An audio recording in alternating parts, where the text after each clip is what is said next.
নিজের স্ত্রীর সাথে সর্বোচ্চ সুন্দর ব্যবহার করতে হবে ভাইরা। আল্লাহ বলেছেন ওয়াশিরুহুন্না বিল মারুফ, তাদের সাথে সুন্দর আচরণ করো। আমাদের অনেক ভাইরা আছেন বাহিরে অনেক ভালো, কাস্টমারের সাথে ভালো, ক্লায়েন্টের সাথে ভালো, পরিচিত অপরিচিত মানুষের সাথে ভালো, কিন্তু নিজের স্ত্রীর সাথে যা তা আচরণ, বদরাগ আছে না নাই? বেচারের উপরে যত রকমের টর্চার, অবিচার, গালমন্দ, বাজে কথা ঘরে ঘরে।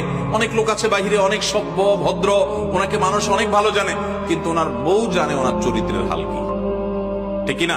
এই জন্য নবী করিম সাল্লাল্লাহু আলাইহি ওয়াসাল্লাম বলেছেন যে খায়রুকুম খায়রুকুম লিআহলিহি ওয়া আনা খায়রুকুম লিআহলি। তিনি বলেছেন তোমাদের মধ্যে সবচেয়ে ভালো মানুষ কে?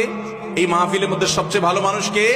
যে তার পরিবারের কাছে, কোন কোন হাদিস তিনি স্ত্রীকে নির্দিষ্ট করে বলে দিয়েছেন যে তার স্ত্রীর কাছে ভালো। অর্থাৎ স্ত্রী যদি বলে দিল থেকে যে আমার সাহেব, আমার স্বামী ওনার মতো মানুষ হয় না, উনি আসলে একজন অমায়িক ভালো মানুষ, এই সার্টিফিকেট যদি বউয়ের কাছ থেকে নিতে পারেন তো আল্লাহর কাছেও আপনি ভালো নিতে পারবেন। সবাই যায় বাসায় বউকে জিজ্ঞাসা করবেন যে হাদিসের ভাষ্য মতে তোমার সার্টিফিকেট ছাড়া আমি ভালো হওয়ার সুযোগ নাই, আসলে আমি মানুষটা কেমন বলো। যদি বউ হেসে দেয় পিক করে, তাহলে বুঝবেন যে কাহিনী ভিন্ন। বুঝতে পেরেছেন? যদি হেসে দেয় তাহলে বুঝতে হবে আলামত ভালো না। অতএব স্ত্রীর কাছে ভালো হওয়ার জন্য নিজের আচরণটাকে সুন্দর করার চেষ্টা করতে হবে ইনশাআল্লাহ। অনেক মানুষ আছে এই জায়গা ধরা খেয়ে যাবে।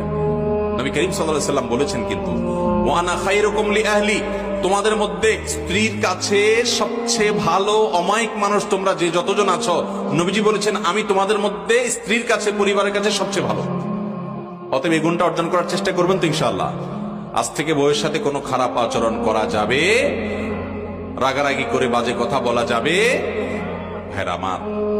এই জিনিসটা আমরা অনেকে আমাদের অধিকার মনে করি যে আমার বিবাহিত স্ত্রী, অতএব তার সাথে রাগ না করলে আর কার সাথে করবো। দুনিয়ার সবচেয়ে বেশি দুরাচরণ তার সাথে করা হয়, অথচ বেশি আচরণ মা বাবার পর সবচেয়ে ভালো আচরণ পাওয়ার হকদার হলো আপনার স্ত্রী, ঠিক না ঠিক?